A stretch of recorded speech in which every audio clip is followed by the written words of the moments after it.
Afternoon, everybody. Thank you very much for having me here.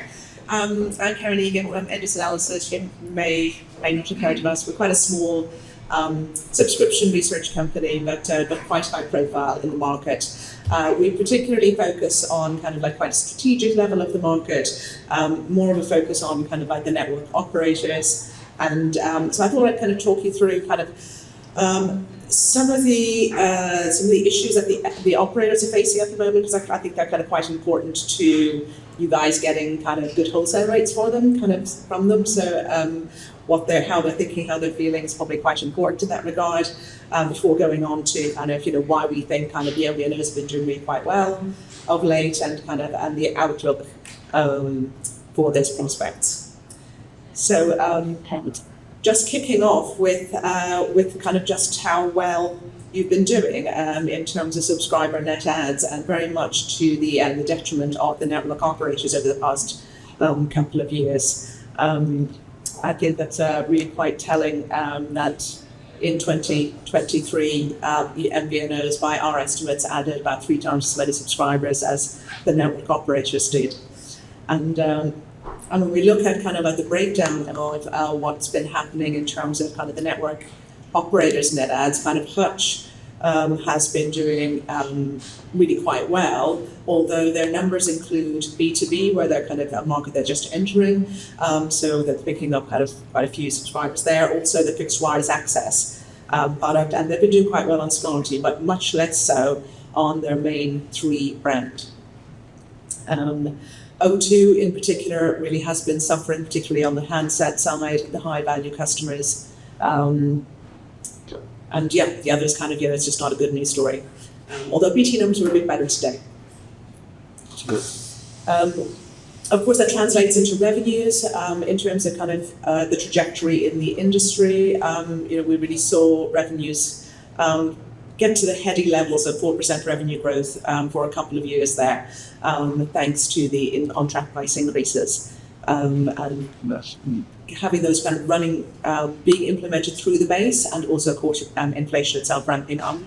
But that has really reversed this year. The inflation has reversed. And because the in-contract price increases have led to a big surge in recontracting amongst consumers, so really the operators are losing the in-contract price increase as those subscribers recontract down to kind of new customer pricing levels, which are well below their exit price for the contract. So now we're seeing kind of revenues in the industry pretty much flat, and we see that improving only very marginally as the year progresses. Right. As you're probably aware, the mechanisms through the in-contract price increases are changing. Ofcom is no longer allowing inflation linking, so they need to be kind of in pounds and pence. And 3 of the operators have already declared what they're going to do. They actually equate to 6 to 8% roughly in contract price increases.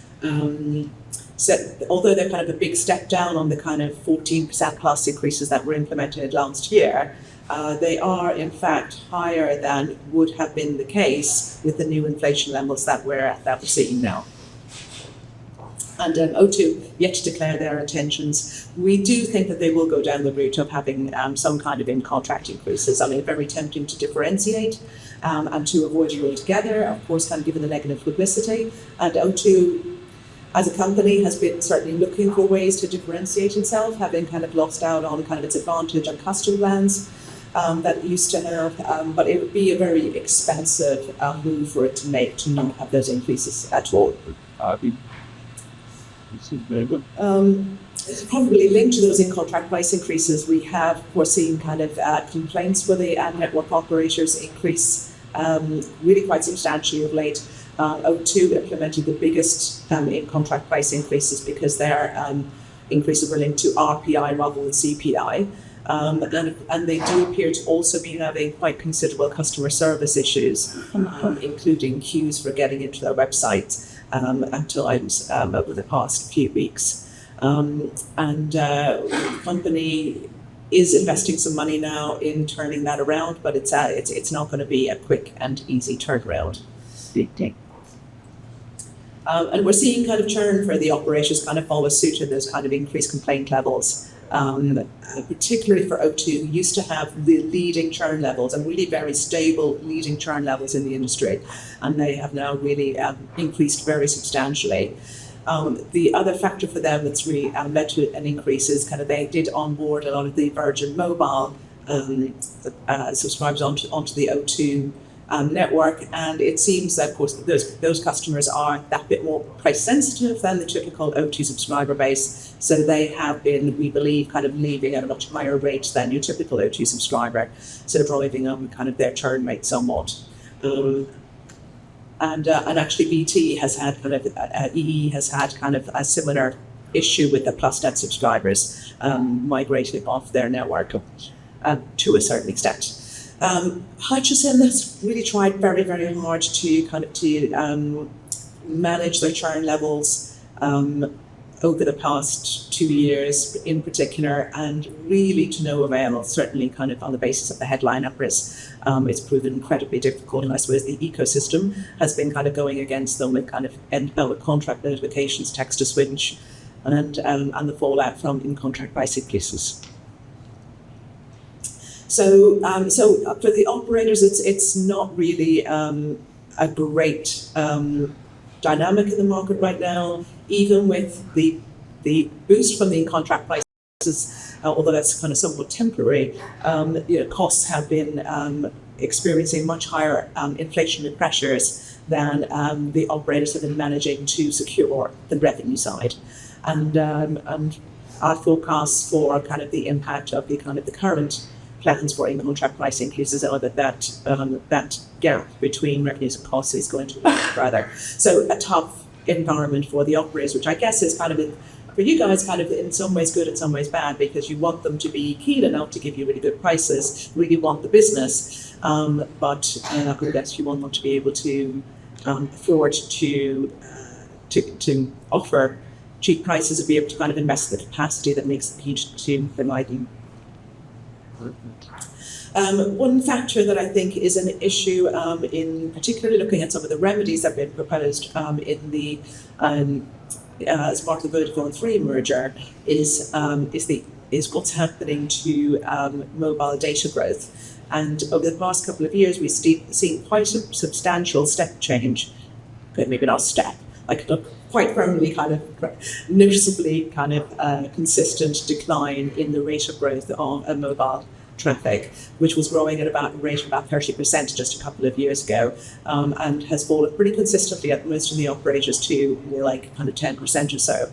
Hutch is kind of different, probably because of its fixed wireless access product, but of course, kind of in instances where your pricing is linked to data traffic, as would be the case with one of the with remedy for the Vodafone 3 merger, that is a consideration, and in particular, whether it's a consideration by the rate of growth of traffic on the mobile network operators from their subscribers might be different to the rate of traffic growth on your subscribers, then leading to potentially kind of different a gap in kind of like the rate at which their pricing would ordinarily change versus how it would with this kind of lower traffic rate.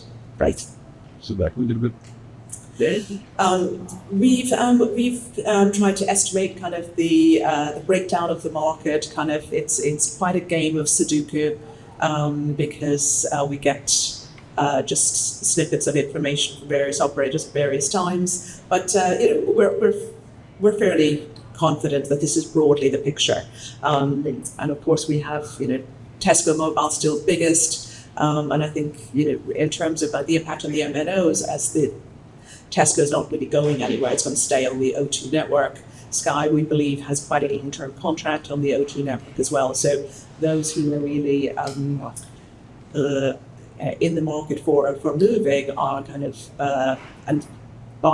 is the rest of the market. And IG Mobile said yesterday they got 2 million subscribers. That's kind of broadly consistent with Leica and Labara, and and there's kind of sure lots of other people kind of like in the other category there. Those who've been growing fastest, you see on the right-hand side, Sky have been kind of growing quite considerably over the past few years, occupying a slightly different part of the market than most of the other MVNOs, higher value, handset related, etc., etc. ID Mobile has been growing quickly, and Lebara, according to our numbers. And so we've kind of, in a recent report, we kind of looked at why the MVNOs have been doing particularly well of late, and we really think it's kind of, quite a happy coincidence of various factors coming together, in particular kind of really driven by COVID in some instances.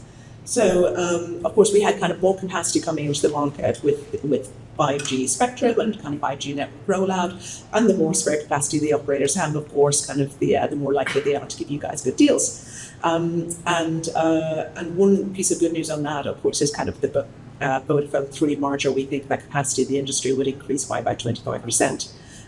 So that would, more capacity means more inclination to sell cheaply. The fact that the network operators have been under a lot of pressure, financial pressure, the CEOs have been under a huge amount of pressure to deliver, and it can really hit a company very substantially, as we're seeing kind of like in the VMO2 results just recently, if an MVNO decides to jump ship and move elsewhere. And in certain instances, CEOs' jobs are on the line. And so that, to our minds, has really been a huge factor in kind of like the battle for the business, especially for the bigger MVNOs who have the potential to move the dial. And in France, for example, for the La Poste MVNO, we paid €400 per subscriber for that business, which is the kind of level that actually we see typically paid for a mobile network with and their subscribers. So essentially valuing the network itself and zero. So I guess that's good news from your perspective. Of course, easier migration between the eSIMs, obviously a big factor that you guys are very keen on. The network operators not so keen on, but it seems like you're winning that battle. And just I think kind of the affordability of home location registers for more sizable MVNOs has just made it a bit more credible threat to move out.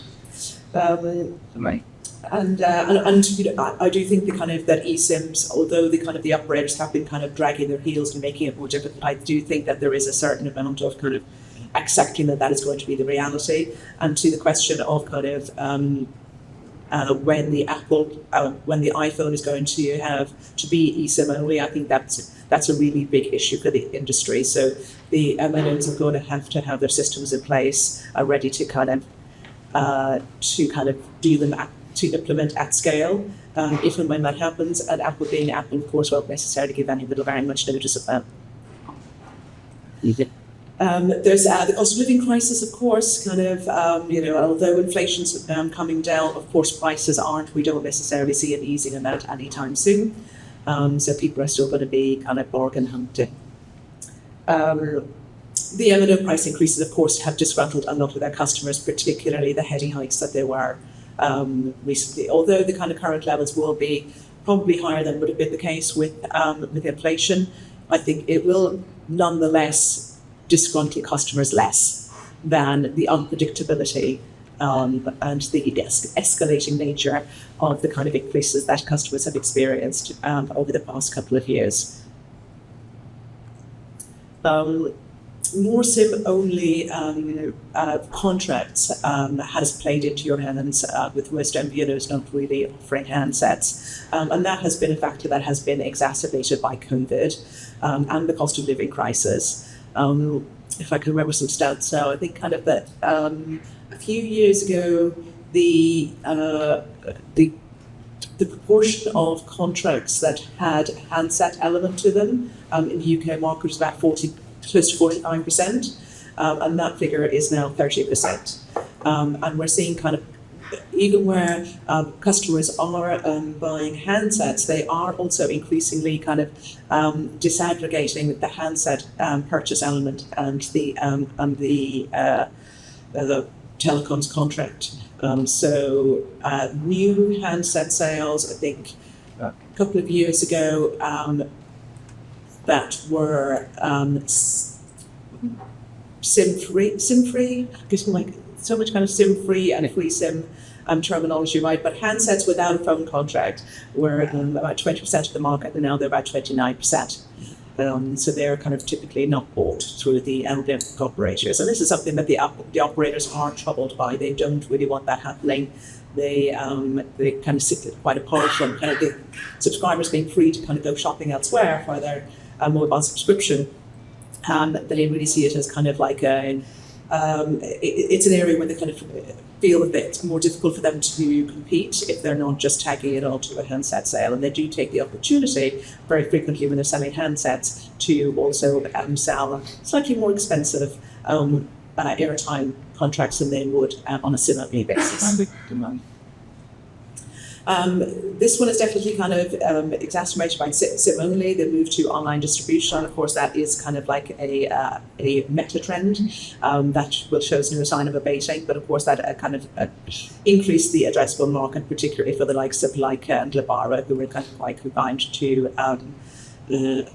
corner shops for some time. I think the operators are trying to make something of a merit of the fact that they have shops. Increasingly, particularly EE is kind of telling its customers, we can help you, come to our shops, we can help you with all this very difficult technology, as a means of kind of trying to stem the flow of the shift to online and make a monetizable virtue of the fact that they have an in-person presence. And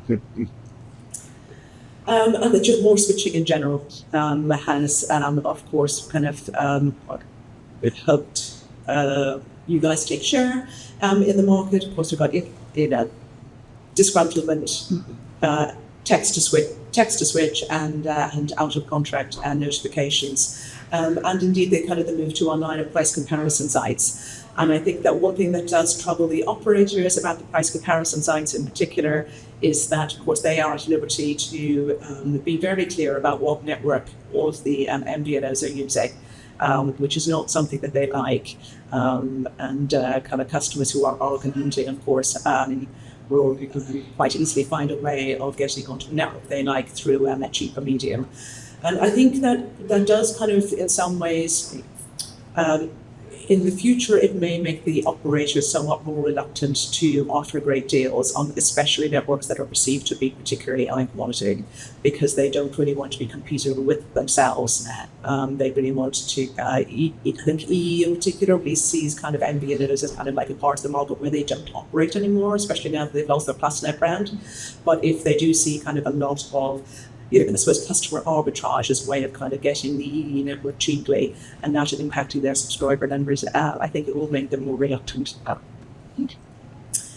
It's just a chart kind of on kind of our calculations on kind of like the network capacity in the industry pre and post the Vodafone 3 merger as a consequence of the Vodafone 3 building out their network to 26,000 sites, Virgin Media O2 doing the same. And it doesn't really include kind of BTE following suit, and they may well do the same. It's a bit hard to read their language right now because they don't want to tell investors certainly that's something that they're about to do. So they didn't give that away on their investor call today. But BTE are the losers in the Vodafone 3 merger because they are not increasing their capacity at a time when their competitors are. And that may not be a significant issue now, but as you probably know, it's something kind of their network leadership is something they're incredibly proud of. It's something they really kind of direct a lot of their marketing and kind of and product offerings towards. And it'll be something that'll be very difficult for them to shift away from.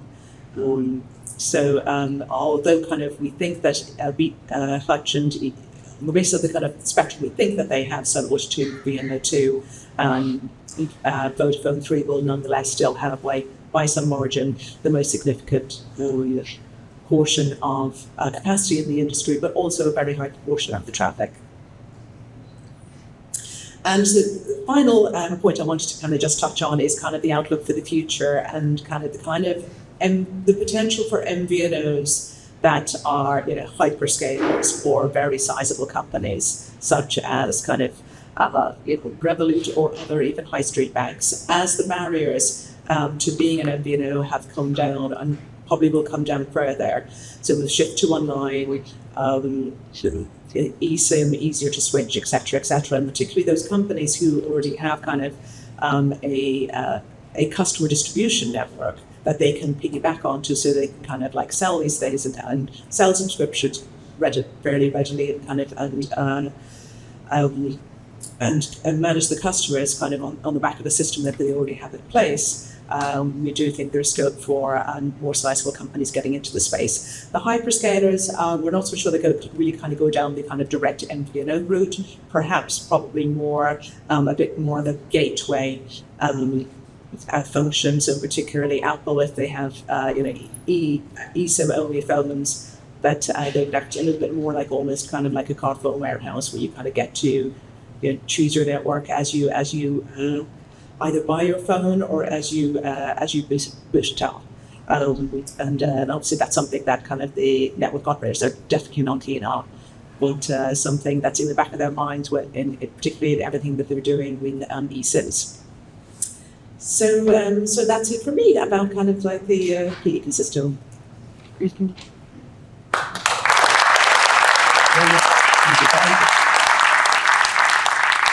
That was a really interesting presentation. Thank you very much. Do we have any questions from the audience? I'd be amazed if it loads up. Any questions? I was nearly amazed then for a second. We have a gentleman over here. If we can get a mic over to this gem. Here, Sorry, but first, you said that the MNOs wouldn't be keen on saying Apple to be a gatekeeper, but why wouldn't they if the MNOs are the ones that are selling the actual phones? They could basically make deals with Apple saying, we can only allow our networks on your phone. I thought they'd be jumping through hoops for something like that. Yes, you can imagine that short term it would be, a great opportunity. It could be seen as a great opportunity for particularly if one MNO was doing it. But I think that the fear is, and it's probably quite a credible fear, that Apple being Apple would kind of slowly kind of eke away at the kind of the margin that they're offering to the network operator, and the impact that it had on the network operators who are playing ball with them. So I think it would ultimately result in Apple taking a very large slice of the pie without doing very much, and covering an increasing size of the pie and kind of really owning customer. And that would, I think, also kind of from a policy perspective, I think there's a wariness about that. I think politicians, regulators are wary of, tech giants kind of controlling the customer access, but actually not investing anything in the kind of ultimate product. thank you. That's Bruce coming. I checked at the front of the blue jacket and then it's just just a quick question about Ali Mobile, because we can see this has been gaining a lot of net adds, especially this year. What do you think is the recipe for the success in your case? I haven't looked very carefully at kind of like their marketing proposition, but I did see a LinkedIn post a couple of days ago about why they kind of thought they were doing particularly well. I skimmed over it. I think it was a particular marketing campaign. They are together with, I think it's only Vodafone now, really, the only operators on the Carphone warehouse site. There might be one other, but kind of they are the main one, and certainly Carphone Warehouse seems to be really pushing them. I don't know, it's kind of like maybe there's a lot of business heading in that direction. People think that I want to get a really good deal here and kind of go into what they know to be comparison sites to try to find the best deal that's maybe played to their advantage. and Regarding satellite, do you see there's much growth in satellite mobile coming through? I think it's kind of hard to call how that space is going to work out. Apple, of course, kind of already have a satellite product which they're offering to their customers for free, but they're not really promoting it. It's not really that easy to use. I wonder if they will make it more of a kind of make more of an issue of it as time goes on. Maybe start charging people for it, and perhaps improve the functionality. It is of course kind of just you could only do the very basics with the satellite functionality, kind of emergency small amounts of data and text. In terms of competition for them, Starlink is by miles ahead of the others in terms of what it is capable of offering, but particularly in the UK, there's a real problem with that because their coverage is does not cover the northern part of Scotland because they've really concentrated their kind of the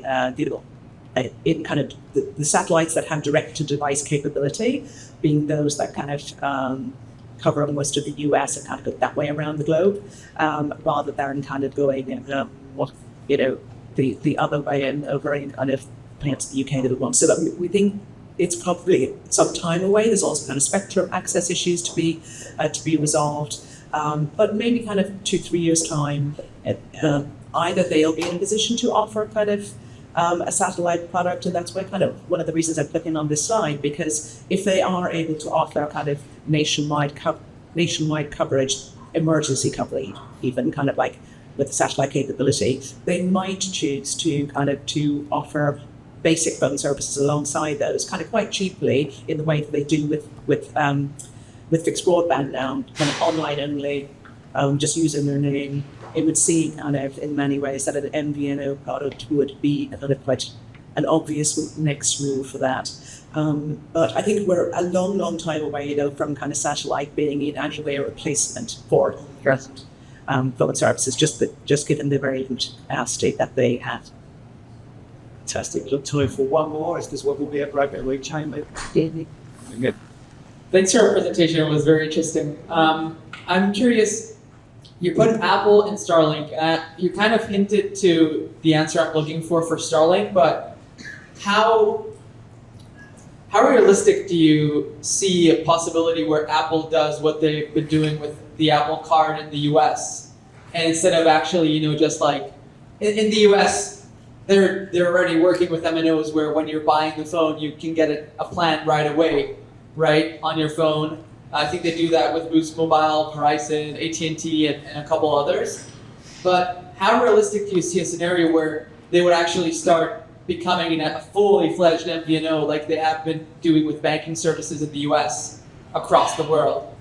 Or do you think that they will just, as you were saying before, like collaborate with MNOs and maybe take a slice of the pie in terms of like recommending plans and stuff like that? So you're talking about Apple? Apple, and with Starlink, the second question I had with Starlink is, I've seen in Switzerland they did a deal with Salt Mobile where I think starting next year they will kind of supplement the coverage of Salt where the coverage isn't so good with the direct-to-cell service. Mm-hmm. But also there, I think you already answered the question that they would maybe become a fully fledged MNO and just use a ground-based MNO as we know them today to kind of sell their SIM plans, right?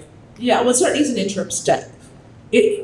As I say, kind of the business model is quite difficult to predict because, Starlink, well, kind of every now and then we'll kind of blurt something out, but rather than kind of give you kind of like a clear picture of what their plans are. So one potential model is that they kind of just resell their ancillary coverage kind of in areas that don't have mobile coverage to the operators, and the operators then charge you an extra $5 or something a month in order to have full nationwide coverage. Although that's a little bit of a difficult sell for the operators because it's kind of saying, oh, by the way, no, it's not great. Kind of like, but we give you this other thing, which would make it a whole lot of great.